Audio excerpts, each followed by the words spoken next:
কিশোরগঞ্জের ঐতিহাসিক পাগলা মসজিদ মানেই দানবাক্স ভরা টাকার খবর। এবারও তার ব্যতিক্রম হয়নি। শনিবার সকাল 7টায় মসজিদের 14টি দানবাক্স খুলে পাওয়া গেল 32 বস্তা টাকা। এরপর মসজিদ কমপ্লেক্সের দ্বিতীয় তলায় এনে শুরু হয় দীর্ঘ গণনার কাজ। তবে এবার টাকার সঙ্গে মিশে আছে নতুন এক চমক। নানা নামে বেনামে পাওয়া গেছে অসংখ্য চিরকুট। তার মধ্যে দুটি চিঠি বিশেষভাবে সবার নজর কাড়ে। একটিতে লেখা, নির্বাচন চাই না, আমাদের দরকার ইউনূস সরকার। হে পাগলা বাবা, দোয়া করো যেন নির্বাচন না হয়। আরেকটিতে লেখা, শেখ হাসিনা আসবে, বাংলাদেশ হাসবে। শেখ হাসিনা বীরের বেশে আসবে ফিরে বাংলাদেশে। জয় বাংলা, জয় বঙ্গবন্ধু।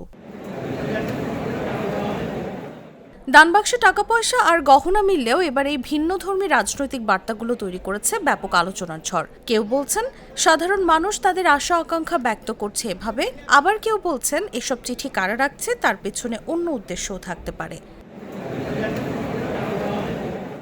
পাগলা মসজিদের ইতিহাস যেমন রহস্যময়, তেমনি এবার দানবাক্সের চিঠিগুলো জাগাচ্ছে নতুন সব প্রশ্ন।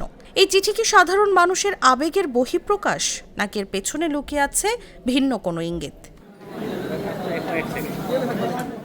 নিউজ ডেস্ক, জাগো নিউজ।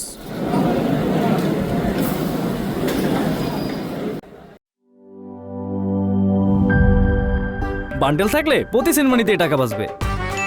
বিকাশ সেনমানি বান্ডেল কিনে জিতুন প্রতি লেনদেনে।